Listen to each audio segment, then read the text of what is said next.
예, 오늘 본문에서 우리는 그 사울의 회심에 대한 이야기를 봅니다.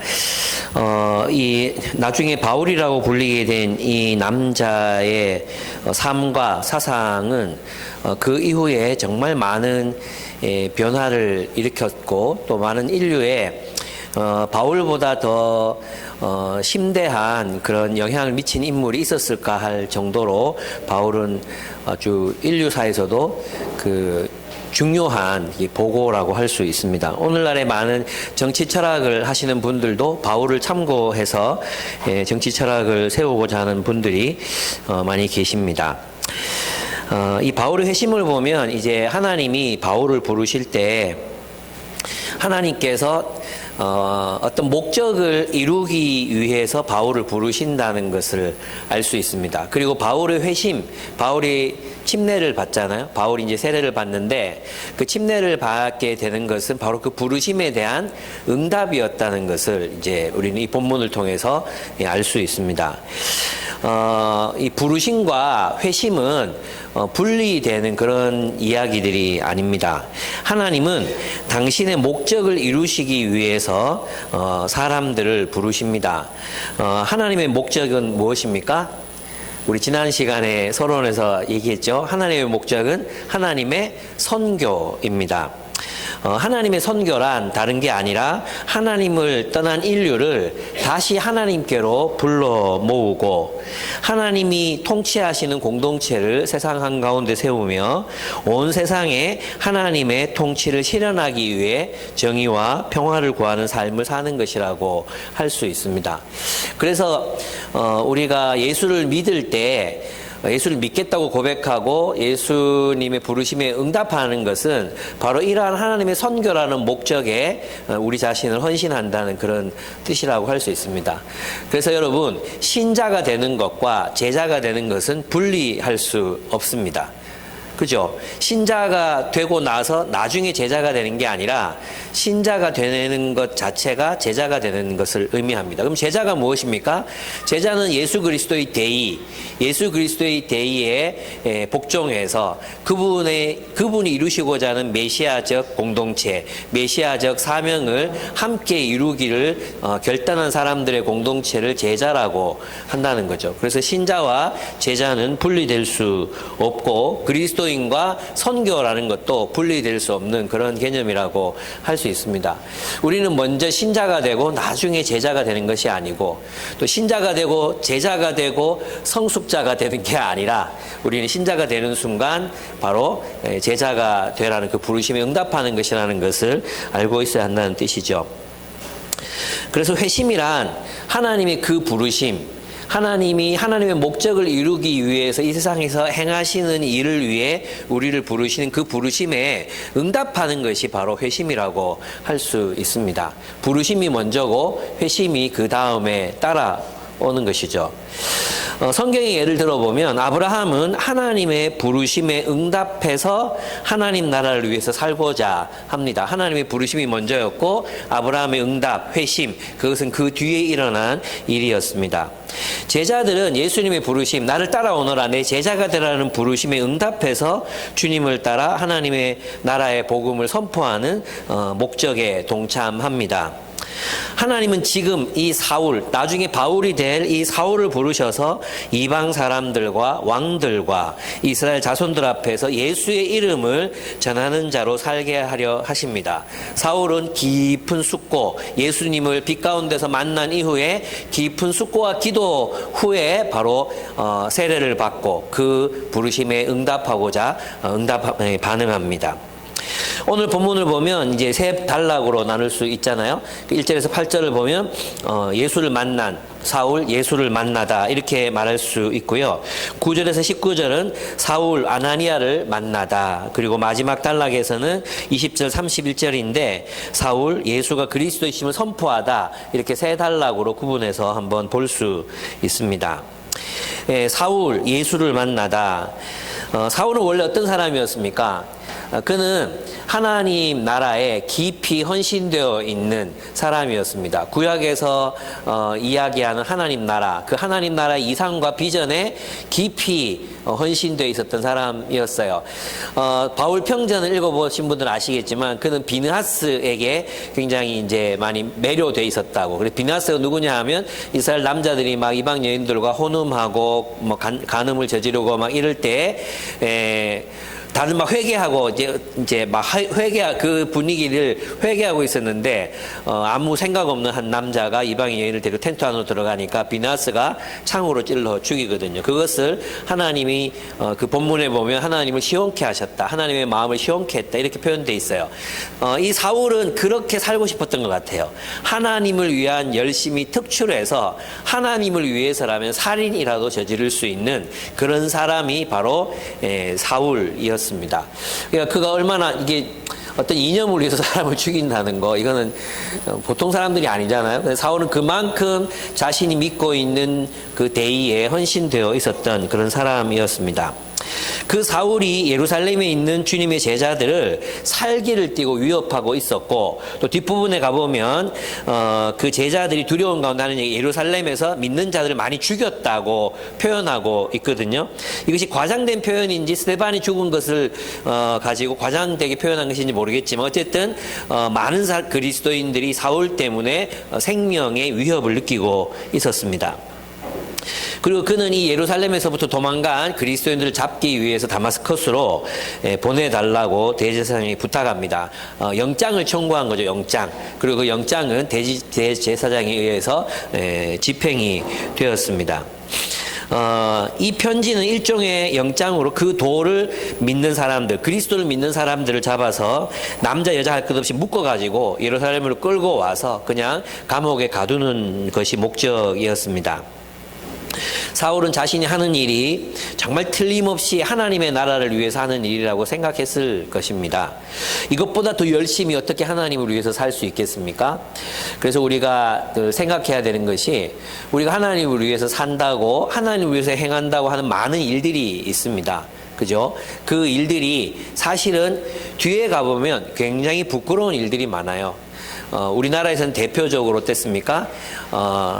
친일 행적에 기독교인들이 많이 가담했던 이런 일들, 황제, 일본에 있는 황제를 뭐 그리스도라고 믿는, 특별히 이건 영남권에서 일어났던 일들이거든요. 영남권에 있는 중요한 교회들의 목사들이 머리를 깎고 일본으로 가서 일본 천황을 향해서 신이라고 선포하고 이런 일들이 대구 지역에서도 있었습니다. 우리는 가르치지 않으니까 모르죠. 이런 일들이 대구에서도 있었던 그런 일들, 돌이켜보면 그들 자신은 어쩌면 그게 그리스도를 위한 길이라고 생각했을지도 모릅니다. 그래서 이제 그런 이런 신사참배를 하지 않았던 목사님들이 나중에 감옥에 갇혔다가 해방되고 나왔을 때 이 교권을 가진 목사들이 그 사람들을 오히려 단죄하고 교회에 들어오지 못하게 하는 일들이 있었거든요. 그런 일들입니다. 그런 일들이 얼마나 부끄럽겠습니까? 그들은 어쩌면 교회를 보호한다는 명목으로 그렇게 했을지 모르지만 하나님의 뜻에는 절대 위반되는 거였잖아요. 특별히 이제 우리가 제주 4.3 사건, 이런 사건들은 정말 치욕적으로 기독교인들이 계속해서 우리 제주 시민사회에 대해서 또 사과하고 회개하고 마치 일본 사람들한테 사과를 요청하는 것처럼 어쩌면 우리 개신교가 계속해서 그 문제들을 가지고 참 양민들을 기독교의 이름으로 빨갱이를 청산한다는 그런 이유로 사람들을 학살한 것에 대해서 우리 어쩌면 같이 원죄를 지고 계속 회개하고 용서를 구하고 해야 될지도 모릅니다. 지나고 나면 이렇게 하나님을 위해서 했다고 하는 그런 일들이 사실은 하나님을 위해서 한 일이 아니라 참 하나님의 마음을 아프게 하는 그런 일들이 많습니다. 그래서 우리가 어떤 참 열심을 낼 때 열심을 내지 말라는 의미가 아니라 나중에 사도 바울은 방향을 틀어서 주 예수 그리스도를 위해서 열심을 내잖아요. 그래서 늘 검토해 봐야 된다는 거죠. 내 열심이 정말 주님이 원하시는 건가? 아니면 시대 정신에 내가 함몰당해서 그렇게 하는 건가? 또 아니면 내 가까이 있는 누군가에게 속아서 그렇게 하는 건가? 이런 것들을 늘 우리가 정말 진지하게 분별하지 않으면 어리석은 헌신, 어리석은 열심, 사람을 멸망케 하는 열심에 빠질 수 있다는 것을 기억해야 됩니다. 그래서 무조건 열심히 한다고 중요한 것이 아니라 열심히 하기 전에 뭐가 중요해요? 분별하는 것. 하나님의 뜻이 무엇인가? 하나님이 우리에게 원하시는 삶이 무엇인가? 이것을 분별하지 않으면 우리 모든 열심들은 하나님 앞에서 너 그냥 나를 위해서 열심히 살았으니까 봐줄게. 이게 아니에요. 사울은 철저하게 나중에 후회하잖아요. 내가 정말 참 예수 믿는 사람들 잡아 죽였고 지극히 작은 자요. 늘 후회하는 마음으로 살거든요. 그래서 그런 일이 없으려면 정말 하나님의 뜻을 성경을 통해 묵상하고 깨닫고 분별하는 이 작업들을 끊임없이 하지 않으면 안 된다. 이 분별력 정말로 중요합니다. 그렇습니다. 그런데 이 사울이 길을 가다가 다마스커스에 있는 그리스도인을 잡으려고 길을 가다가 다메섹 근처에 이르렀을 때 갑자기 하늘에서 환한 빛이 그를 둘러 비춥니다. 그는 땅에 엎어졌습니다. 땅에 엎어진 그는 사울아 사울아 내가 왜 나를 핍박하느냐 하는 음성을 들었습니다. 4절을 한번 보십시오. 4절. 그는 땅에 엎어졌다. 그리고 그는 사울아 사울아 내가 왜 나를 핍박하느냐 하는 음성을 들었다. 그래서 그가 주님 누구십니까 하고 물으니 이 굉장히 이제 그 아이러니한 그 질문과 대답이죠. 예수님께서 사울아 사울아 네가 왜 나를 핍박하느냐 이렇게 물었으면 사울이 지금 누구를 핍박하고 있습니까? 예수 믿는 사람들 핍박하고 있잖아요. 알 텐데 분명히 이 자신을 둘러싼 이 빛과 이 음성은 자신이 직관으로 봤을 때 이건 뭐였어요? 하나님으로부터 온 경험이었어요. 자신이 직관으로 봤을 때 하나님으로부터 온 경험인 거죠.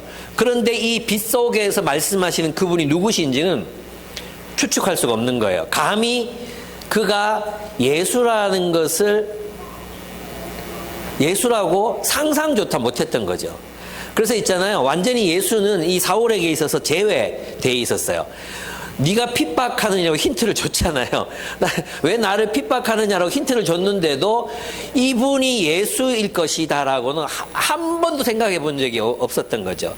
그가 경험했던 예수는 어쩌면 깨끗하게 옷을 입었지만 가난한 자의 행색을 하고 예루살렘에 나타나서 말도 안 되는 얘기를 퍼뜨리고 이상한 일들을 행해서 사람들을 미혹하고 십자가에서는 벌거벗 끼운 채로 그렇게 초췌하게 비참하게 죽어간 그 예수만을 기억하고 있었잖아요. 근데 그 예수가 바로 그 하나님이시다라는 것은 정말 그 누구도 이 사울의 세계관 속에서는 상상할 수도 없었던 일이었던 거죠. 그래서 누구십니까? 라고 묻는 거예요. 주님, 당신은 누구십니까? 라고 묻는 거예요. 그랬을 때 예수께서 대답하십니다. 뭐라고 대답하십니까? 나는 네가 핍박하는 예수다. 일어나서 성 안으로 들어가거라. 네가 해야 할 일을 알려줄 사람이 있을 것이다. 말씀합니다. 그는 그가 핍박하는 사람들의 주 예수 그리스도이셨습니다. 이 경험이 사울을 완전히 뒤집어 놓았습니다. 이 경험을 많은 분들이 이제 이 현대는 초자연적인 기적을 믿지 않잖아요. 그래서 어떻게든 이걸 설명해 보려고 스데반에 대한 죄책감이 컸다. 또 사울에게는 간질이 있었다.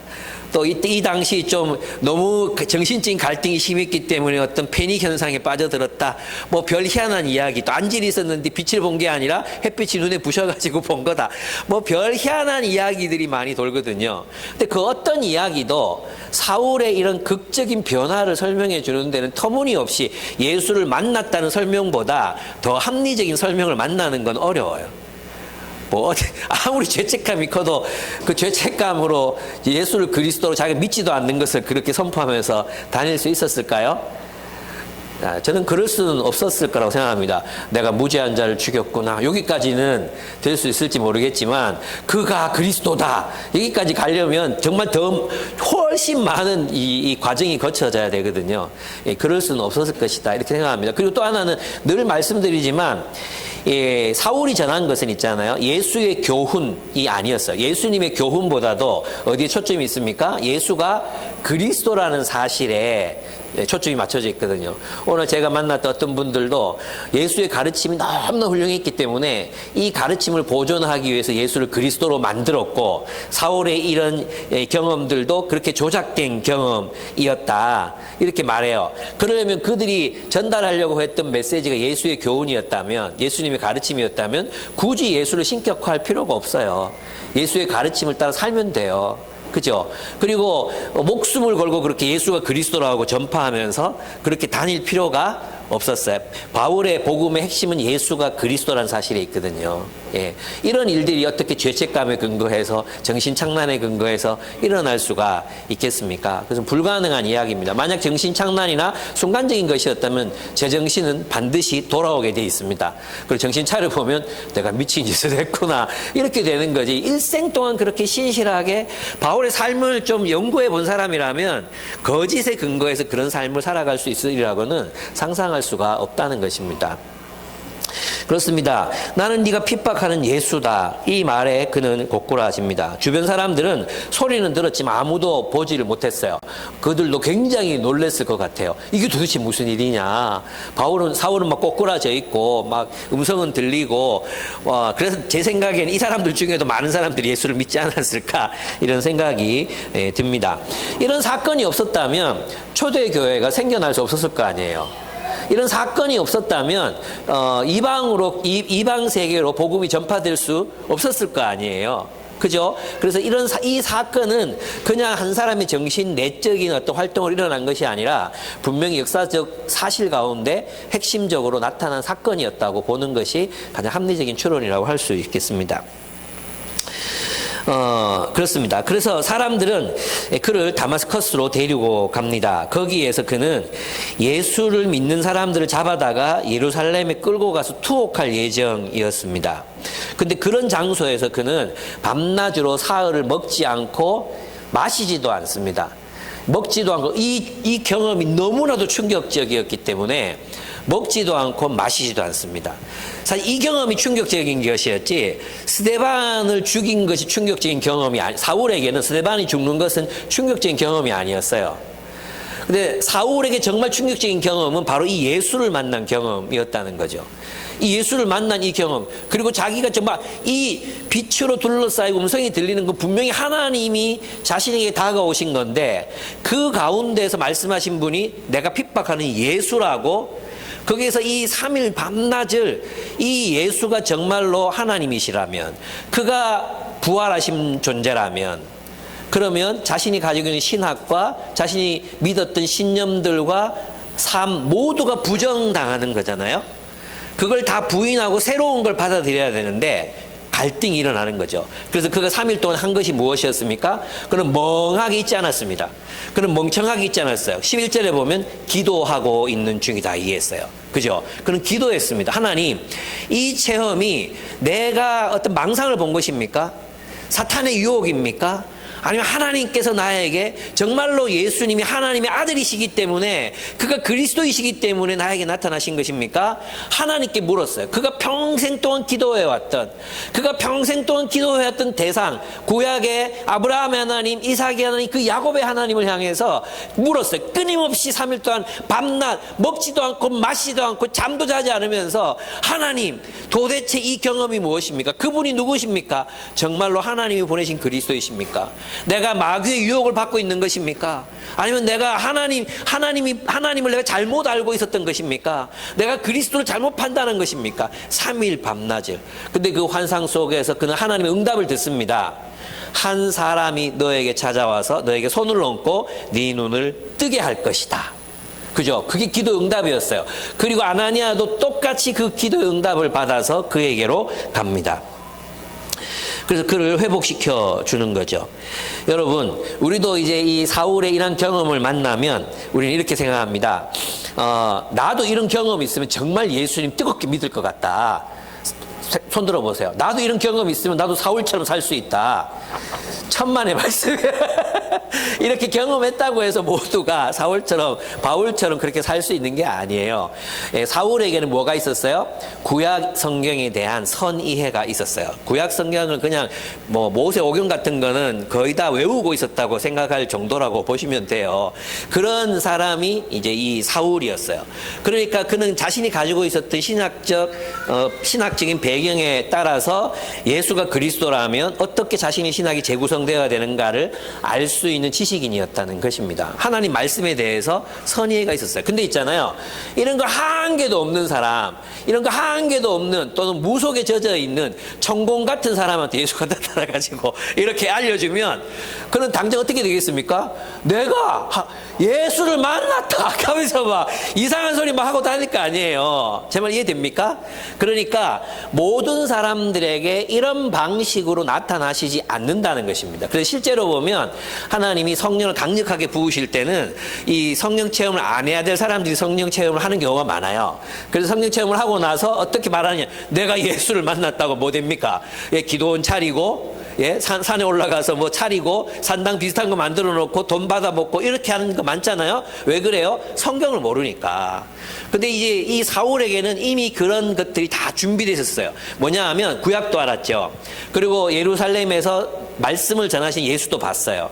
예수님과 나이가 거의 비슷하거든요. 예수도 분명히 보았어요.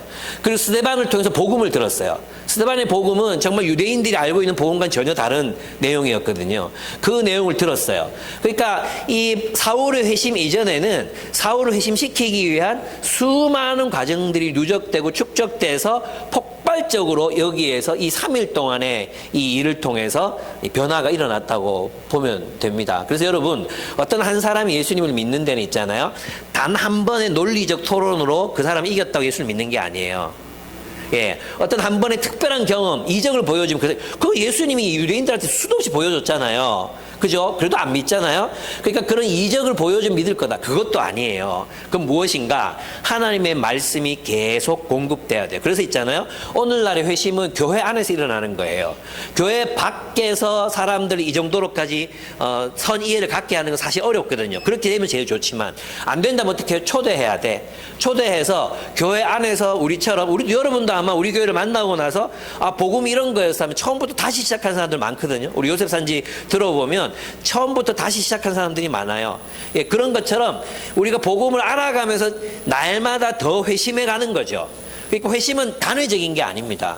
한번 세례를 받지만 끊임없이 우리는 예수를 향해서 회심해 가야 됩니다. 우리의 마음을 계속 변화시켜 가야 된다는 그런 뜻입니다. 여러분에게도 그런 과정들이 이제 필요한 것입니다. 그래서 어거스틴을 한번 예로 들어보면 어거스틴은 17살에 어떤 한 여인과 육체적인 관계에 깊이 빠져 있었습니다. 그리고 사생활을 낳죠. 그러니까 지금 그 당시 귀족들에게는 아주 흔한 일이었다고는 하지만 예수 믿고 나서 어거스틴은 이 일을 굉장히 후회하고 또 회개합니다. 그리고 어거스틴에게 있어서 이제 성이라는 건 굉장히 어거스틴을 이제 유혹하는 가장 강력한 그런 유혹거리였어요. 그래서 고백록에도 보면 이걸 극복하는 게 굉장히 힘들었다고 얘기해요. 왜냐하면 어릴 때부터 너무나도 이런 난잡함에 노출돼 있었던 사람이었기 때문에 그래요. 그리고 19살에서 29살까지는 많이 교회 또 깊이 신비주의, 오늘날로 말하면 뭐 마약 비슷한 거 약간 이렇게 하면서 정신이 혼미해지는 그런 약간 신비주의적인 종교, 그 철지 이원론적인 그런 종교에 빠져 있었습니다. 그 후에는 플라톤에 또 심취했었어요.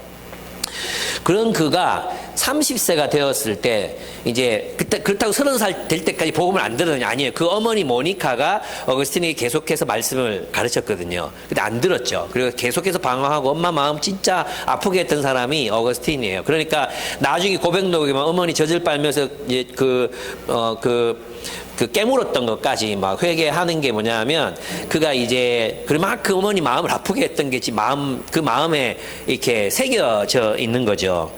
그 30살이 되었을 때 수사학적인 관심, 말을 잘하고 싶었어요. 이 당시는 말을 잘하는 게 지식인의 하나의 그 것이었기 때문에 말을 잘하고 싶어요. 그래서 암브로스에게 설교를 듣습니다. 암브로스는 기독교 신학자였는데 그가 설교를 굉장히 잘했던가 봐요. 그래서 암브로스의 수사학을 배우려고 그의 설교를 듣습니다. 그래서 그의 동기가 복음을 알고 싶어서가 아니라 수사학을 배우고 싶어서였다는 거죠. 우리 가운데도 많은 사람들이 우리 중에는 없을지 모르겠지만 저는 이제 선교단체를 왜 들어갔냐 하면 제가 좋아하는 자매가 그 선교단체에 들어가서 활동한다는 얘기를 듣고 제가 들어가서 어떻게 꼬셔보려고 갔다가 이제 다른 길로 가게 됐어요. 그런 경우 많아요. 그죠? 우리 아시는 그 박하목 선생님 이런 분들은 교회에서 이제 그 배구 선수 없다 그래가지고 옛날엔 교회끼리 배구 대회 참 많이 했거든요. 그래서 그 배구 선수 없다 해가지고 이제 초청 받아가지고 와서 자매님들이 이제 가실 때 다음 주에 또 뵙겠습니다. 그 한마디 유혹이 돼가지고 또 그 다음 주에 왔는데 또 다른 자매가 나와서 다음 주에 또 뵙게 해서 이 교회는 뭐 전부 나를 너무 좋아해 이래가지고 이제 다니다 보니까 선교사까지 되는 일이 일어난 거죠. 처음에 동기는 그렇지 않을 수도 있어요. 우리 교회도 요셉산지에 보면 자매가 예수님 믿고 픽업 해주기 위해서 아버지가 따라오시거든요. 그 아버지가 따라오시면서 어쩔 수 없이 아이들이 하고 속으로 마칠 때까지 기다려야 되니까 형제 소그룹에 들어가. 형제 소그룹 들어가서 또 뭐 하냐? 말씀도 나눠. 자기도 모르게 말려들고 있어. 그게 이제 어거스틴에게도 일어났던 일이었던 거예요. 그러다가 이제 자신의 죄에 대해서 그 설교를 듣고 나서 자기가 정말 죄인이라는 걸 깨닫게 됩니다. 그러면서 호소해요. 이 죄, 이 치욕스러운 죄, 이 죄책감으로부터 왜 나를 구원해 주시지 않는가? 내가 좀 구원받고 싶다. 이렇게 기도했었는데 그때 아시죠? 유명한 사건. 옆집에서 어린 아이들이 들고 읽어라는 노래를 한 거예요. 멜로디는 뭔지 모르죠. 들고 읽어라 이렇게 했는지 모르겠지만 들고 읽으라는 메시지가 이제 전해집니다. 그래서 성경책을 들고 읽었습니다. 그때 나타났던 구절이 로마서 13장 13절 14절이었습니다. 낮에와 같이 단정히 행하고 방탕과 술 취하지 말며 음란과 호색하지 말며 쟁투와 시기하지 말고 오직 주 예수 그리스도로 옷 입고 정욕을 위하여 육신의 일을 도모하지 말라. 오직 주 예수 그리스도로 옷 입고 육신의 일을 도모하지 말라. 이 구절이 빛처럼 어거스틴의 마음속으로 확 비쳐 들어온 거예요. 그때 그는 모든 방황을 끝낼 수 있었다고 말합니다. 그러니까 이 한 번에 들고 읽어라 한 번이 아닌 거예요. 그 이전에 계속해서 하나님의 말씀으로 말미암는 그죠? 그런 가르침 그게 계속 축적돼 있었기 때문에 어느 한순간에 그게 내면에서 폭발적으로 세계관의 변화가 일어나는 거예요. 그래서 여러분이 우리가 복음을 전할 때도 마찬가지예요. 어떤 한 사람이 단 한 번의 토론과 논쟁으로 예수를 안 믿었다고 해서 안 돌아오는 게 아니에요. 내가 잽을 한 대 매긴 거 이제.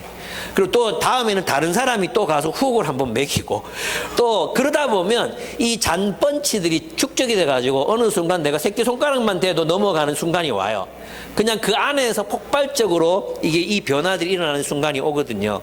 그래서 여러분 우리가 복음을 전하는 일을 이렇게 한 번에 그치는 일로 한 번에 승부로 보지 말고 끊임없이 조금이라도 하나님 말씀을 전하고 가르치고 한 구절이라도 알려주고 이런 노력들이 우리에게 필요하다는 걸 여러분이 꼭 기억하셔야 됩니다. 그래서 절대 지치시면 안 돼요. 복음을 전하는 거 지치시면 안 되고 우리만 있는 게 아니에요. 세상에 많은 신실한 그리스도인들이 있어요. 그래서 지나갔다고 또 끝나는 것도 아니에요. 저도 이제 생각해보면 제가 5년 동안 경북중학교 성명여 중에서 중학교 1학년, 2학년짜리를 진짜 짐승 같은 애들한테 내가 정말 복음을 전한다고 막 5년, 몇 년에 7년을 했잖아요. 그때 예수 믿고 돌아온 사람 딱 2명밖에 없어요. 예. 근데 한 명 지금 교회 나오거든요. 장현이. 장인이 한 명 나와요. 장인이 한 명. 다 어디 갔는지 모르겠어요. 그때 수십 명이 와서 뭐 같이 수련회도 하고 그랬는데, 근데 저는 이제 내가 그때 중요한 한 어떤 역할을 했었고, 또 누군가가 그 이후에도, 아마도 나를 기억하는 누군가가 예수 믿고 언젠가는 나 만나서, 길거리에서 나 만나서, 혹시 김유 목사님 아니세요? 내가 그때 예수 믿게 됐다고 지금 교회 다니는 집사라고 이런 얘기 할지도 모르겠다. 그런 생각 들거든요. 제가 어떤 교회 이제, 포항에 있는 한 교회 설교하러 갔었는데, 진짜 뺀질거리던 자매가 있었어요. 공부는 잘하고 그런 자매였는데 진짜 너무 뺀질거리고 좀 늘 이렇게 겉돌고 이랬던 자매가 있었거든요. 근데 설교하고 나오는데 왜 고양이들이 쥐 잡으면 왜 쥐 물고 와서 주인 앞에 이렇게 막 이렇게 떨어뜨려 놓고 꼬리 바짝 세고 빙빙 도는 거 보셨습니까? 예, 그 자랑하거든요. 자기가 잡았다고 막 자랑하거든요. 우리 징그러워 죽겠는데 막 자랑하거든요. 근데 이건 좀 적절한 비유가 아니야. 그 자매가 남편과 자녀 3명을 데리고 온 거예요. 와서 그 고양이처럼 내 자녀들이고 여기에서 자기는 셀 리더로 열심히 섬기고 있고 자기 그 아들은 찬양팀 리더고 뭐 이런 얘기를 막 해주는 거예요.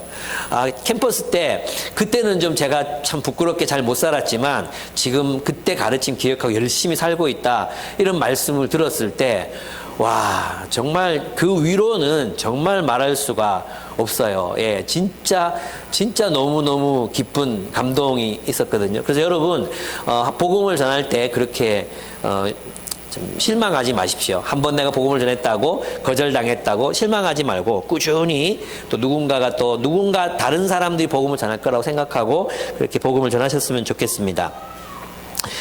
네. 사울, 이제 아나니아를 만나게 됩니다. 여기서 끝난 게 아니에요. 그죠? 이제 예수님이 아나니아에게도 환상을 보여줘요. 그리고 가라고 하죠. 그리고 가라고 합니다. 사울에게로 가라고 합니다. 사울이 기도하는 중인데 그거 환상 중에 네가 와서 손을 얹어 시력을 회복하게 하실 것이라고 내가 그에게 알려줬다. 네가 가라 그래요. 그랬더니 아나니아가 의구심을 표합니다. 우리 하나님께는 이런 불만을 말할 수 있어요. 우리 주님께는 우리 예수님은 있잖아요. 가라 뭐 이렇게 또 뭐 해라 이렇게 얘기할 때 싫은데요 이렇게 말할 수 있어요. 우리 싫은데요 이렇게 얘기해서 아나니아 싫은데요 싫죠 왜 싫겠어요. 사울이 스데반을 죽이는데 주동했잖아요. 그래 그것만 했습니까? 예루살렘에 있는 그리스도도 잡아 감옥에 가뒀잖아요. 심지어 많은 사람을 이미 죽이기까지 했고요. 고문도 했어요. 이런 사람에게로 가라. 그리고 그의 눈을 뜨게 해줘라. 그리고 왜 가야 됩니까? 그가 이런 많은 일들을 행한 사람입니다. 이렇게 말하니까 심지어 예수님 말씀이 뭐예요? 내가 쓰겠다. 내가 그를 큰 그릇으로 쓰겠다. 내가 그를 위대한 사역자로 쓰겠다라고 말씀해 주시는 거예요. 저 같으면 빈정상해가지고 예수님한테 아니 우리 제자들 중에 사울보다 못한 사람이 있습니까? 사울 같은 사람 많습니다. 굳이 그 놈을 여러분 제 마음에 정말 싫은 사람이 있거든요. 정치인들 중에 있어요. 정말 싫은 사람 뭐 대머리이기도 하고 뭐 약간 그런 사람 있어요. 정말 싫은데 그 사람에게 찾아가서 그리스도인 네가 하나님이 너를 크게 쓰신단다 이렇게 말하고 가서 있잖아. 회개해라 이 새끼야 이렇게 말하라고 하면 그거 할 수 있어요. 회개해라. 네가 그동안 어떻게 이 살인마 새끼야 당장 예수님 앞에 무릎 꿇고 회개해라 이러면은 그거 저 하죠. 가서 할 수 있지. 그럴 수 있는데 그게 아니잖아요. 뭐 하라 그러는 거예요. 눈 뜨게 해줘라. 그리고 그에게 그가 할 일이 내가 그를 쓰겠다. 그를 위대한 하나님 나라 일꾼으로 쓰겠다고 말씀하시는 거예요. 여러분 이 얘기를 하는데 제가 형제들하고 나눔을 이렇게 하는데 리더 모임에서 나눔을 하는데 한 형제가 그랬어요. 자기가 진짜 싫어하는 사람이 있는데 그 사람이 우리 교회 온다 그러면 자기는 기쁘게 그래 온나 이렇게 얘기를 못 하겠대요. 우리 교회는 니하고 안 맞을 건데. 왜 지금 경산중학교도 있는데 왜 아마 그렇게 말할 것 같다고 얘기를 하는 거예요. 저도 생각을 해봤어요. 그래 나도 몇 명 있거든요. 걔는 안 왔으면 좋겠다. 걔가 오면 와 너무 힘들어질 것 같다. 뭐 이런 사람들 있잖아요. 예. 그래서 그런 마음이 들었을 것 같거든요. 근데 아나니아는 기도합니다. 생각합니다. 깊이 생각하고 나서 어떤 결론을 내립니까? 찾아가요. 그리고 첫 호칭이 진짜 감동스럽거든요. 뭐예요?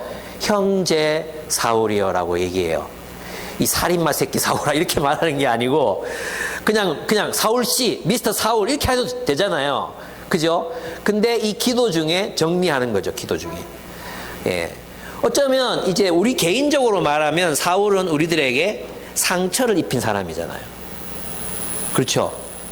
그것도 누구를? 우리 사람 가족 같은 그리스도인 서로 가족이라고 불렀는데 그 가족 같은 사람을 돌로 쳐 죽이고 감옥에 가두고 부모와 자녀들이 생이별을 하게 만들고 남편과 아내가 생이별을 하게 만들고 살아갈 길이 막막하게 만들고 터전을 다 쫓아내고 이게 정말 보통이 전쟁을 당한 것 같은 그런 위기 상황이 그리스도인들에게 닥쳤거든요. 사울 때문에. 근데 형제 사울이여 이렇게 말하는 것은 정말 그의 마음 속에서 많은 괴로움과 번민과 그 순종의 과정이 있었다는 것을 말해주는 것입니다. 여러분, 어쩌면 기독교인으로 산다는 것은 이런 일일지도 모릅니다. 정말 내게 상처 입힌, 정말 치욕적이고 또 치명적인 이 잔멸할세, 개역개정에 보면 잔멸할세라는 말이 나오잖아요. 여러분, 이 잔멸할세가 무슨 뜻이라고 BSM 할 때 연구했습니까?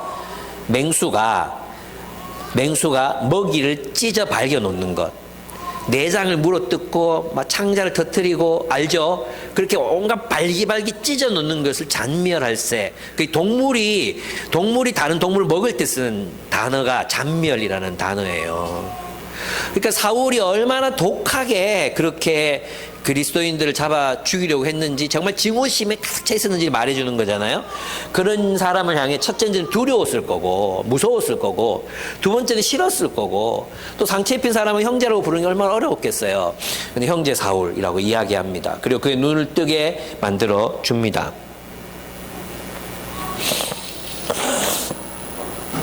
17절을 보겠습니다. 그래서 아나니아가 떠나서 그 집에 들어가 사울에게 손을 얹고, 형제 사울이여, 그대가 오는 도중에 그대에게 나타나신 주 예수께서 나를 보내셔서 그것은 그대가 시력을 회복하고 성령으로 충만하게 하게 되려는 것이 하고 말했어요. 그랬더니 그가 비늘 같은 것이 눈에서 떨어지고 시력을 회복합니다. 그리고 일어나서 아나니아에게 침례를 받습니다. 침례를 받는다는 것은 이제 메시아의 사람이 되겠습니다. 메시아가 하시는 일에 나가 도구가 되겠습니다. 주님이 나를 사용해 주십시오. 이런 뜻입니다. 당신의 목적을 위해 나를 사용해 주십시오. 오늘날의 침례를 이런 식으로, 오늘날의 세례를 이런 식으로 받아들이는 사람들이 있을까요? 세례 받을 때 예수 믿어라, 이렇게 얘기할 때 이런 의미, 침례, 사울에게 침례는 제가 메시아의 백성이 되고 메시아가 나를 통해 이루고자 하시는 일들이 다 이루어지길 바랍니다. 내가 저 왕들에게가 예수의 이름을 전파하고 기꺼이 내게 부어지는 고난을 감수하겠습니다. 이게 다 포함된 게 침례를 받았다는 의미예요. 그리고 이때는 사도들이 침례를 줄 수도 있잖아요. 아나니아가 기다렸던 사도들이 침례를 줘도 되잖아요. 누가 침례를 줬겠어요? 아나니아가 침례를 준 거예요. 초대 교회에서는 누가 예수를 믿는다 하면 먼저 믿는 사람, 또 믿은 사람, 복음 전하는 사람이 침례를 줄 수 있었어요. 그래서 오늘날에는 목사님들만 주는 걸로 이렇게 되어 있지만 사실은 우리 성도들이 함께 침례를 줄 수 있습니다. 그리고 알렌 클라이드의 회심의 변지를 우리가 읽으면서는 이제 그 사람이 진짜 믿었는지를 확인하고 침례를 줬잖아요. 근데 초대 완전 성경에서는 그가 예수를 믿는다고 고백할 때 그 믿음이 진실한 고백이라면 침례를 주었던 것 같아요. 그래서 침례는 오랜 시간 걸리는 것이 아니라 예수를 믿기로, 예수를 그리스도로 고백한 사람들에게 주어진 거였다. 그래서 저는 이제 그 예수 믿는 분들에게 침례를 드리고 싶거든요. 침례. 근데 침례를 드리려고 날짜, 날씨, 장소 이런 거 찾아본다고 몇 년 동안 못하다가 이제 재작년인가 작년에 바울 산지에서 이제 처음 열 몇 명 같이 침례를 같이 드리고 좀 감동적이었어요. 근데 아직 요셉이나 여호수아의 믿은 분들이 많은데 못 드리고 있거든요. 그래서 고민이에요. 빨리 좀 해야 되는데 어떻게든 좀 빨리 해가지고 이제 바다로 가든지 어떻게 해서 침례를 좀 하도록 하겠습니다. 그래서 여러분이 세례 받을 때, 내가 그때 이게 내가 제대로 내가 신앙 고백한 게 아닌 것 같아. 대부분 그럴걸요. 대부분 그 유아세례 받고 열 몇 살 때 그 입교식하고 그랬죠. 그 다 가짜예요. 그 재침례 받아야 돼. 그 재침례, 우리 교회 아나베티스트 재침례 받잖아요. 이 다 재침례 받아야 돼. 이렇게 얘기하면 또 많은 논란의 여지가 있기 때문에 어쨌든 침례를 받으시고 싶은 분은 저는 다시 받았거든요. 노건 목사님한테. 그래서 받는 것도 의미가 있다. 이렇게 좀 설명드리고 싶습니다. 그래서 정 안 되면 여기다 침례탕을 여기 하나 만들까 싶어요. 여기다가 좀 만들어가지고 평소에는 제단으로 좀 쓰고 그리고 이제 침례식 있을 때 물 넣어가지고 여기서 하고 그럼 어떨까 이런 생각도 하는데 잘 모르겠어요. 이 물의 무게를 과연 이렇게 견딜 수가 있을까 여러 생각이 들어가지고 이게 또 앞에서 보면 또 모양이 어떨까 여러 그렇습니다. 예. 여기서 저는 중요한 게 아나니아입니다. 아나니아. 예. 형제 사울이라고 불러줬던 아나니아. 그러니까 한 사람이 예수를 믿고 성장하는 데는 아나니아 같은 사람이 필요한 거죠. 그러니까 그 원수 같은 사람에게 다가가서 예수의 의미를 가르쳐주고 침례를 베풀 수 있는 사람, 그 믿음을 가르쳐줄 수 있는 사람, 이런 사람이 꼭 필요해. 연결자, 다리가 되어주는 사람이 꼭 필요합니다. 만약에 있잖아요, 이 사울이 아나니아를 만나지 못했고 또 나중에 예루살렘에 올라가 사도들을 만나지 못했잖아요. 그럼 어떻게 됐겠어요? 이 사울은 기독교 역사에서 제외되는 거죠. 맞죠? 기독교 역사에서 제외가 돼. 그러면 성경의 바울 서신은 기록되지 못해. 다 잘려나가. 이런 일들이 일어나는 거죠. 그래서 이 교회의 사람을 연결시키는 거, 이건 굉장히 중요하다고 할 수 있습니다. 파스칼도 그랬습니다. 여러분 아시겠지만 팡세로 이제 유명한, 우리는 파스칼 그러면 철학자로만 생각하거든요. 팡세는 철학자이기도 했지만 굉장히 뛰어난 천재 수학자였습니다. 16살에 원뿔 곡선론을 완성했습니다. 원뿔 곡선론, 뭐 파이 들어가고 뭐 이런 거 있잖아요. 이거를 16살 때 공식을 완성했다. 이건 보통 머리가 아닙니다. 19살 때는 지금 컴퓨터의 기초가 되는 계산기를 만들었습니다. 발명해냅니다. 그리고 대기압에 관한 이론을 증명합니다. 대기압. 19살 되기 전에. 이런 놈들은 죽이고 싶죠. 그리고 미안합니다. 정말 너무 똑똑하잖아요. 유압 프레스 합니까? 유압 프레스. 유압 프레스를 발명합니다. 주사기를 또 발명합니다. 파스칼의 원리 아십니까? 파스칼의 원리? 그걸 발견합니다. 근대 확률 이론을 창시합니다. 근데 그가 이제 첫 회심 이야기, 우리 두 번째 회심 이야기를 잘 알거든요. 근데 첫 회심 얘기를 잘 몰라요. 그가 예수님을 믿게 된 첫 번째 회심의 이야기가 있거든요. 그게 뭐냐 하면, 아버지가 얼음 위를 걸어가다가 낙상을 해요. 다리를 크게 다쳐요. 그때 만난 사람이 이제 얀센이라는 전도자의, 얀센이라는 사람의 영향을 받은 이 얀센은 아주 신실한 크리스찬이거든요. 이 사람의 설교를 들었던 데샹이라는 형제가 있어요. 이 데샹이라는 형제들은 자기 재산을 다 팔아가지고 가난한 자들을 위한 병원을 세워요. 그리고 그 가난한 자들을 위한 병원을 세우고 그 병자들을 돌보는 사람들이 대샹이었어요. 근데 이분들이 외과적인 지식도 많아가지고 다리가 부러진 이 아버지를 극심하게, 극진히 잘 돌봅니다. 그래서 낫게 해줘요. 이 모습을 보고, 그들의 신실한 그리스도를 따라 사는 모습을 보고 영향을 받은 사람들이 얀센의 그 공동체에 가입하게 됩니다. 그래서 어떤 신부님의 장기벨이라는 신부님의 설교를 듣습니다. 그래서 그들의 그 대샹 형제가 파스칼에게 전해준 책이 뭐였냐 하면 바로 어거스틴의 고백록이었어요. 그리고 신의 도성, 이런 책들을 줍니다. 그리고 성경을 열심히 읽습니다. 성경을 열심히 읽고 나서 하나님, 자신의 인간의 무능함, 하나님의 주권적인 의지, 그리고 하나님의 은혜, 이것이 없이는 인간이 참 구원을 받을 수 없구나. 이 자신의 죄성을 깊이 깨달으면 그렇게 될 수밖에 없거든요. 그래서 그는 이제 예수를 그때 믿게 돼요. 이걸 이제 신학자들 이것을 그의 첫 번째 심이라고 그래요. 그러면 이 팡세를 쓴 파스칼이 예수를 믿는데 누가 다리가 됐습니까? 데샹이라는 형제가 다리가 됐어요. 이런 사람들이 반드시 필요하다는 거예요. 그랬던 그가 두 번째 의심을 경험하는 게 바로 1654년 11월 23일 그 유명한 성경을 읽고 묵상하다가 하나님을 깊이 체험합니다. 우리는 이제 이것이 성령 체험이라 그래서 마치 말씀하고 상관없이 일어난 사건이라고 생각하는데 그게 아니라 성경을 깊이 묵상하는 가운데 그가 묵상했던 말씀이 룻기예요. 룻기 말씀에서 이제 어머니 하나님이 내 하나님이 되고 이 말씀을 깊이 묵상하고 또 복음서에 있는 예수의 말씀들 세 구절 깊이 묵상하는 가운데 그가 영적인 체험을 갖게 됩니다. 하나님이 그의 마음을 뜨겁게 하시고 감동을 주는 거예요. 영감을 주는 거예요. 영감. 그래서 인간에게는 이성만 있는 게 아니라 인간에게는 영감이 있거든요. 이 영성 때문에 신을 느끼고 하나님을 느끼고 하나님에 대해서 알 수 있게 되는 것입니다. 여러분, 우리의 경험들 속에서도 우리가 깊이 있게 하나님 말씀의 인도를 받고 하나님을 알아가잖아요. 하나님과 교제를 하다 보면 어떤 체험들이 있어요. 체험들. 그 체험들을 하나님 안에서 이 하나님이 나한테 주신 거구나. 이거 알 수 있어요. 그래서 있잖아요. 어떤 사람들은 그래서 아나니아처럼 환상 가운데 예수님이 나타나시기도, 제 아내 같은 경우에는 하나님께서 말씀을 들려주시기도 하고, 때로는 성경 구절을 마태복음 몇 장 몇 절이라고 알려주시기도 해요. 근데 정말 힘들고 어려울 때 주로 하나님께서 많이, 내가 힘들게 하면 하나님 좀 많이 말씀하시는 경향이 있긴 있어요. 그래가지고 이제 말씀을 펴보면 정말 위로를 받고 그걸 해결을 하고 이렇게 하시는 경우가 있거든요. 이영숙 집사님은 이제 꿈을 꾸세요. 그 꿈이 이건 하나님이 내게 주신 꿈이구나 알 수 있으시거든요. 그런 꿈이 되기도 하고, 여러분도 있잖아요. 우리도 신앙생활을 깊이 있게 하고 말씀을 묵상하고 또 하나님과의 영적인 교제, 영교, 그 영적인 교제가 깊어지면 여러분 나름의 하나님의 을 체험하는 그 채널이 생기게 됩니다. 사람마다 달라요. 저 같은 경우는 말씀을 묵상하는 가운데 어떤 사람들의 상황이 떠오르기도 하고, 기도하는 가운데 꼭 누구에게 전화를 해라, 만나야 된다, 이런 어떤 마음을 주시기도 하고 그래요. 그래서 꼭 기도하다가 이렇게 전화해보면 꼭 만나야 될 상황이 꼭 있었던 사람들, 또 오래 지나고 만났으면 그때 만났어 했구나, 이런 사람들이 많거든요. 여러분도 마찬가지예요. 여러분들도 이게 있잖아요. 이제 아무나 어거스틴처럼 하면 안 돼요.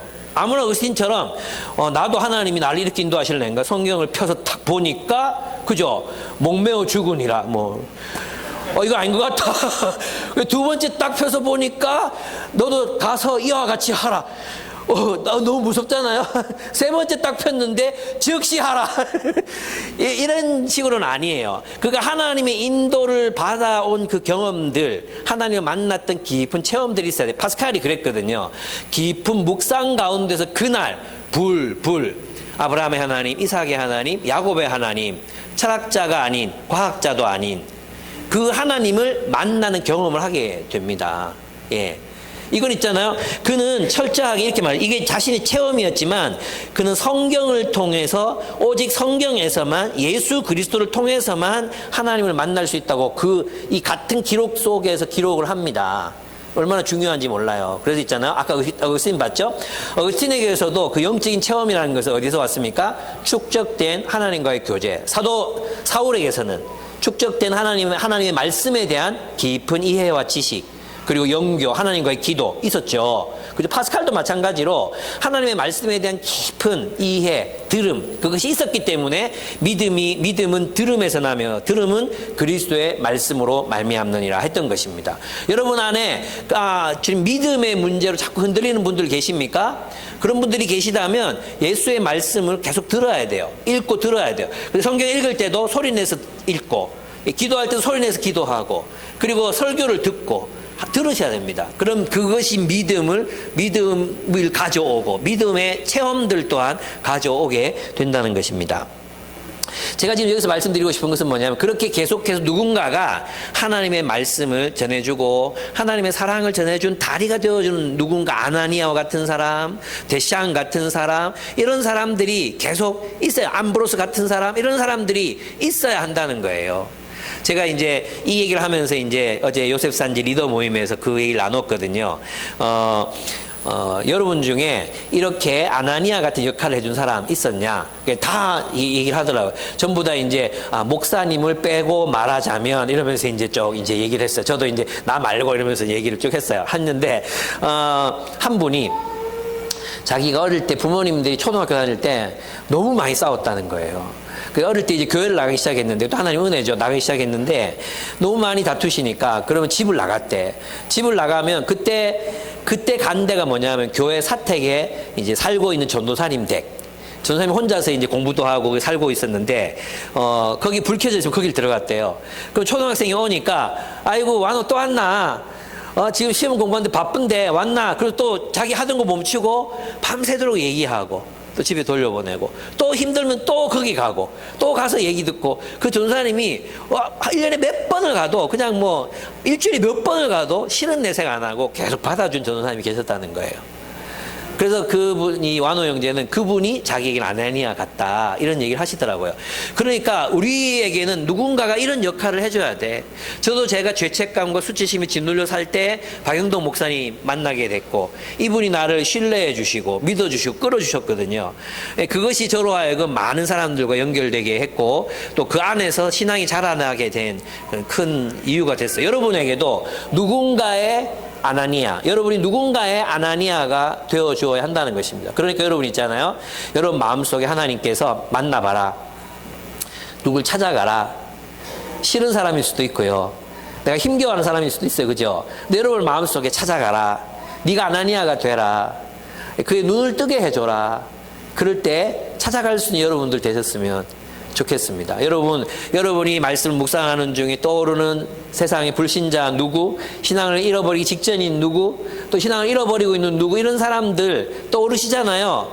그 명령을 거부하지 마시고 찾아가셔서 형제여, 자매여 기도해 주시고 그 마음을 돌이켜서 하나님께로 돌아오게 한다면 우리는 정말 너무나도 하나님의 마음을 기쁘시게 할 것이라고 믿습니다. 예, 이제 마지막 문단입니다. 20절에 31절을 보면 사울이 예수가 그리스도이심을 선포하는 놀라운 일이 일어납니다. 정말 얼마나 경악스럽습니까?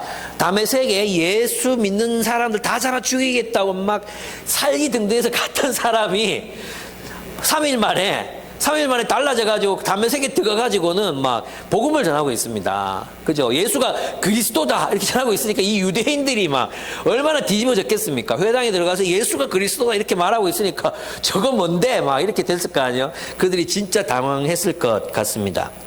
그리스도라는 사실을 증명하고 선포합니다. 예, 이런 능력이 우리에게 있어야 돼요. 예수가 그리스도이심을 구약의 예언들, 예수님의 십자가에 죽으신과 부활, 그리고 예수가 이루시고자 했던 하나님의 나라가 무엇인지 우리 듣는 불신자들에게 잘 설명할 수 있어야 합니다.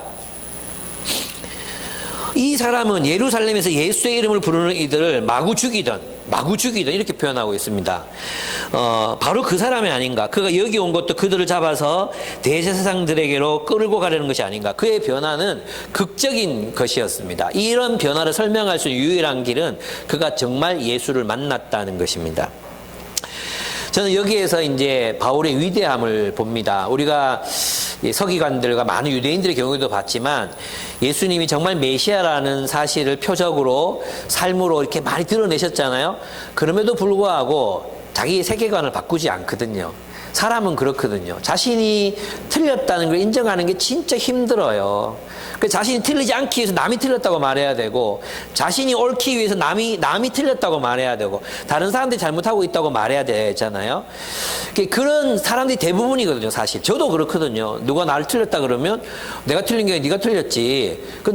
나를 올바로 세우려고 오히려 다른 사람을 틀리게 만드는, 진리를 죽여버리는, 진리와 진실을 죽이는 일들을 많이 하잖아요. 근데 이 사울은 그렇지 않았어요. 적어도 그는 있잖아요. 신실했어요. 어떻게 신실했습니까? 진리 앞에 신실했습니다. 진리 앞에 겸손했습니다. 내가 내 아들들에게 늘 가르치는 이야기가 있습니다. 원수가 말할지라도 옳은 이야기면 들어라. 아무리 친한 친구가 말할지라도 틀린 이야기라면 듣지 말아라. 이런 얘기를 합니다. 여러분도 마찬가지입니다. 여러분, 우리는 있잖아요. 오늘날 옳은 이야기를 하는 사람, 충고, 그런 거 하지 마라. 사람, 충고, 폭력이다. 근데 성경에서 뭐라 그래요? 피차 권면하라. 사랑 안에서 진리를 말하라고 말하잖아요. 진리를 말하는 방식이 폭력이 되면 안 되죠. 진리를 말하는 방식이 폭력적일 수는 없어요. 저는 이제 제가 자녀들을 대할 때 좀 폭력적이었구나. 그건 내가 잘못했다. 이런 건 있는 것 같아요. 그래서 때렸다 이런 얘기는 아니에요. 때렸다 이런 얘기는 아니라 제가 말하는 것이나 어조나 이런 것들이 폭력적이었을 수 있겠다. 그런 건 제가 반성합니다. 그렇지만 우리가 그런 얘기를 듣는다 할지라도 여러분도 마찬가지지만 누군가가 이제 우리들에게 진실과 진리를 말할 때 진리와 진실을 죽이지 말고 내 안에 있는 죄와 악을 죽이고 그것을 받아들일 수 있는 사울에게 이것이 있었어요. 그래서 그는 헌신합니다. 그 진리에 헌신해서 자기가 옳다고 생각되는 것을 완전히 굴복하잖아요. 옳음에 굴복하는 것, 진리에 굴복하는 것, 이것이 그리스도인의 올바른 태도라고 할 수 있습니다.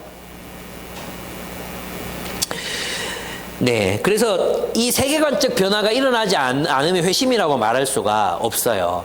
근본적인 세계관의 변화, 근본적인 신념의 변화, 이것이 우리들에게 요청되는 것입니다. 우리가 세상에서 가지고 있던 생각 그대로 그리스도인이 되었다? 이건 아직 변화가 일어나지 않은 거죠. 우리 그리스도 중심으로 우리의 신념과 우리의 생각과 세계관이 변화되어 가야 합니다. 예, 23절을 한번 보시면은 여기 이제 헷갈리는 구절이 나오는데 23절 한번 보겠습니다. 여러 날이 지나서 유대 사람들이 사울을 죽이기로 모의하였는데 되잖아요. 여러 날이 지나서 이 표현이 며칠 지난 것 같은 느낌이 들잖아요. 여러 날이 지나서 이렇게 돼 있으니까. 그렇지 않습니까? 근데 이것은 굉장히 긴 시일을 말해요. 오랜 시일이 지나서. 오랜 시일이 지나서 이렇게 번역해야 되고, 그리고 이 단어에는 어떤 풀필, 그러니까 뭔가가 다 끝났다는 그런 어떤 시간이 끝났다, 요런 내용이 들어 있습니다. 어떤 기간이 포함되어 있거든요. 이게 갈라디아서에서 이제 바울이 설명하는 거예요. 그죠? 뭐라고 설명합니까? 그때 이때 회심하고 다메섹에 복음 전하다가 이제 도망쳐서 어디로 갑니까? 아라비아로 가요. 아라비아. 아라비아는 어떤 땅이냐? 그 아라비아에서 3년을 머뭅니다. 3년을 머물고 나서 돌아온 날이 여러 날이 지나서예요. 예. 근데 3년 동안 뭐 했냐? 왜 아라비아로 갔을까? 그 아라비아는 시내산이 있습니다. 아라비아는, 예레미야가 그곳에서 소명을 받았던 장소가 바로 아라비아 땅이었습니다. 그래서 있잖아요. 사울은 자신을 선지자로 인식하거든요. 그래서 사울은 기독교를 창시한 사람으로 자기 생각하지 않아요. 사울은 지금 뭐라고 자기를 생각하느냐 하면 하나님이 자신을 불러서 예언자로 세웠다. 예언자 전통에서 서 있는 존재로 자기 생각하는 거예요. 이해되시죠? 그래서 예레미야가 나를 모태로부터 불러내셨다는 표현을 자기 소명을 쓰거든요. 사울도 똑같이 바울도 똑같이 나를 모태로부터 부르신 이가 이렇게 말해요. 그러니까 이제 아라비아 땅은 어떤 땅이냐? 사울이 자신의 부르심을 확인하는 땅. 그죠? 그리고 부활하신 예수님을 중심으로 이 예수를 그러면 어떻게 전해야 될 것인가? 이 예수는 누구인가를 깊이 고민했던 땅. 그게 바로 아라비아 땅이었습니다. 우리가 예수님 믿고 나서도 이런 시간들이 필요합니다. 이런 시간들이 필요해요. 그러니까 무슨 말이냐 하면 그냥 예수 믿는 것이 그냥 끝나는 게 믿었다고 끝나는 게 아니라 계속 자신의 믿음을 확인해 보는 게 필요하다는 거죠. 이때 사울이 아라비아에서 했던 게 뭐겠어요? 예수가 부활했다는 것 무엇을 의미하는가? 부활이란 하나님 나라의 도래를 의미하는데 왜 예수만 부활했는가? 왜 메시아가 먼저 부활했는가? 그럼 지금 우리는 이 땅에서 어떻게 살아야 하는가? 이 예수가 이 땅에서 하고자 하시는 일이 무엇인가? 이런 것들을 그 3년 동안 정립했다는 거예요. 계시로. 예수 그 갈라디아서 보면 계시로. 이것을 계속해서 생각하고 묵상하는 중에 하나님과 소통하면서 이제 구약을 다시 설명하고 해석해내고 예수의 가르침을 다시 생각하고 제자들과 함께 머물렀다 했잖아요. 제자들과 함께 머물렀던 그 시간들을 반초하고 그러면서 자신의 신앙을, 자신의 부르심을 확고하게 다져서 나옵니다. 근데 우리는 우리의 부르심을 생각할 때 사울처럼 이렇게 치열하게 우리 자신의 부르심을 생각하지 않습니다.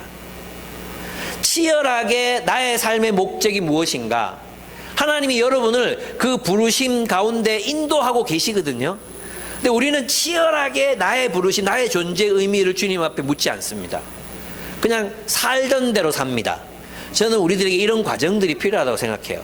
그래서 저는 많은 대학생들에게 선교단체가 필요한 이유이고 또 휴학도 필요하고 그래서 책도 읽고 자신이 하나님이 무엇으로 부르셨는지 이런 고민들이 이 철저한 고민들이 우리들에게 좀 필요하다. 그래야지 뭐라도 위해서 살 거 아니에요. 그래서 여러분이 하나님과의 교통 가운데 있고 말씀과 기도 가운데 있다면 하나님께서 지금 여러분을 보내신 그곳에서 어떻게 하나님의 선교를 감당하며 살 것인가에 대한 답을 하나님께서 주실 거라고 생각해요. 그래서 우리 주님께서 우리들에게 원하시는 게 있다 했잖아요. 하나님의 선교를 이루기를 원하신다.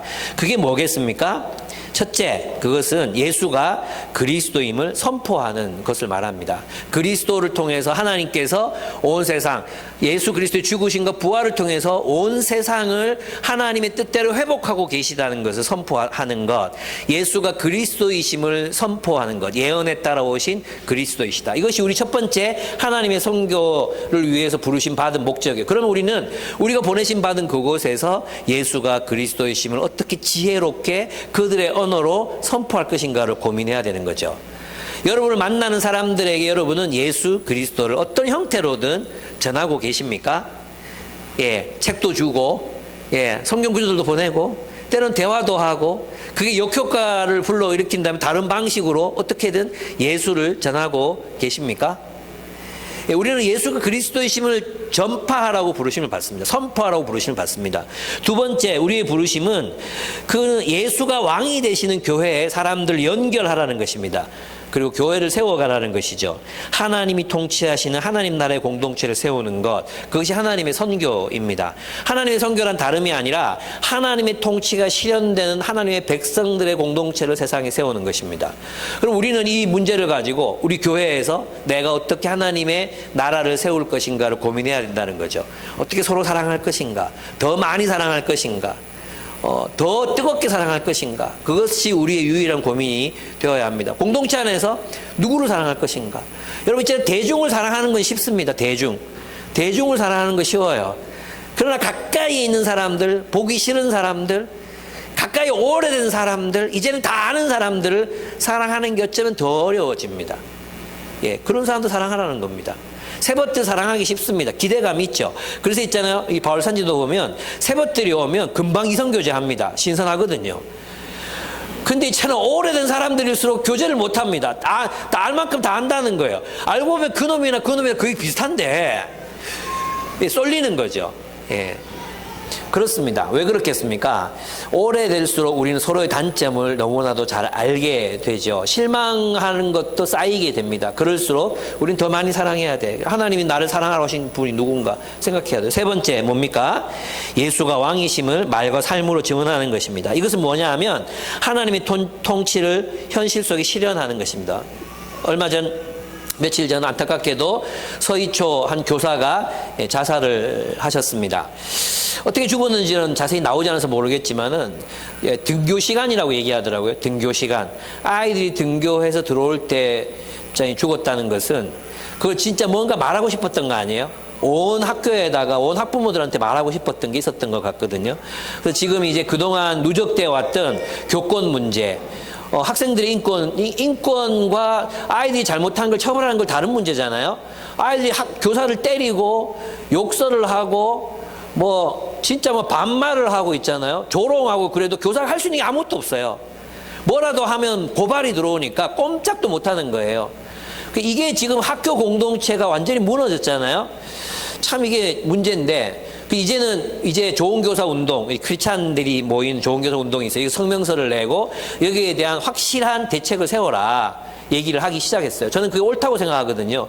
교권을 확보해야 되죠. 그리고 있잖아요. 여기에 이제 그 좋은 교사 운동에서 제안한 게 뭐였냐 하면 그 경찰관 같은 사람들, 공익 근무요원들 있잖아요. 이런 사람들만 교실 뒤에 서 있어도 애들이 그냥 말 듣는데요. 야 이러면 조용해진대요. 그렇게 까불던 애들도 야 이러면 조용해진대. 이게 또 진짜 짐승 같은 그 아이들 힘에 그냥 지배를 당하잖아요. 이게 참 슬프죠. 우리가 왜 물론 아이들의 인권 중요합니다. 아이들의 인권 중요하지 않다는 게 아니에요. 그전에 어땠으면 군대였죠, 군대.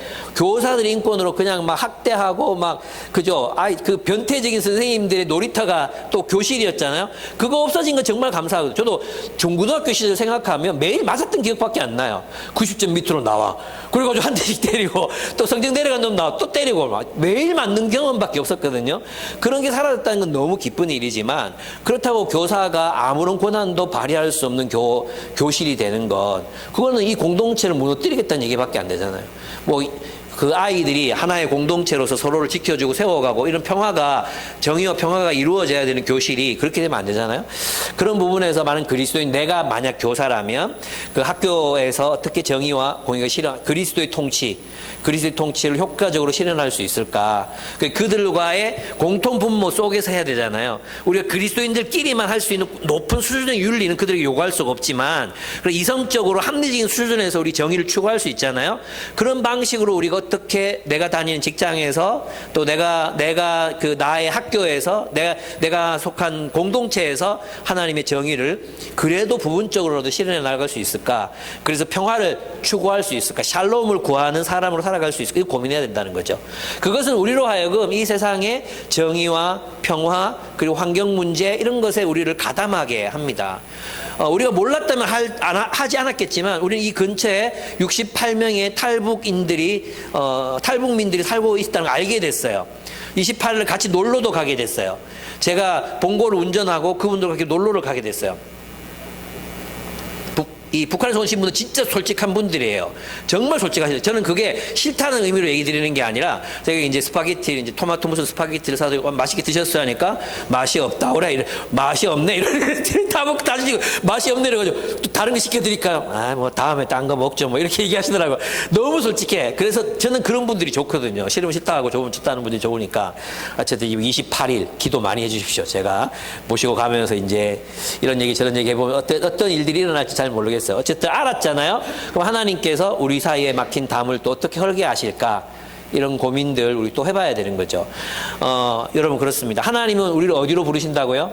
사도 사울은 예수님 만나고 나서 하나님의 선교에 직접적으로 가담하고 열심히 정말 열정적으로 하나님을 섬겼습니다. 그래서 너무 열정적으로 섬기니까 사도들이 불안해가지고 다소로 보냅니다. 예루살렘에서 야를 그냥 놔뒀다가는 야만 죽는 게 아니고 예루살렘 교회 다 죽겠다 이런 판단이 든 거예요. 그래가지고 야 고향 가라, 고향 가서 해라 이래가지고 고향으로 보냅니다. 그래서 다소에서 또 열심히 또 복음을 전했겠죠. 다소뿐만 아니라 이제 온 이방을 돌아다니면서 복음을 전하는 사람이 됩니다. 우리에게도 이런 열정이 있었으면 좋겠습니다. 하나님의 선교, 하나님께서 나를 부르심, 그리스도를 위한 뜨거운 마음, 또 이 세계를 복음화에 대한 뜨거운 열정, 우리가 20대 때 품었던 그 복음화, 그리스도의 계절이 이 땅에 오게 하는 것, 이 마음들을 주님께서 우리에게 다시 회복시켜 주셨으면 좋겠습니다. 삶에 치여 살지 말고 사는 대로 살지 말고 정말 성경을 읽고 성경이 말하는 대로 정말 주님께서 우리를 부르신 그 부르심을 따라 살아가는 우리 생애가 되기를 간절히 여러분을 축복하고 여러분의 삶을 축복합니다. 함께 기도했으면 좋겠습니다. 함께 기도하시겠습니다. 먼저 오늘은 감사했으면 좋겠어요. 하나님, 내가 몇 살 때 만났던 그 사람 때문에 내가 지금 여기 있습니다. 하나님, 그 아나니아와 같은 그 사람을 주님이 축복해 주십시오. 첫 번째 그렇게 기도하고, 하나님, 나도 누군가에게 아나니아와 바나바 같은 사람이 되게 해 주십시오. 우리 시간이 없어서 설명하지 못했지만 바나바는 정말 모든 사람들이 다 두려워할 때 사울을 만났고 들었고, 그리고 그들을 제자들의 공동체로 연결해 주었습니다.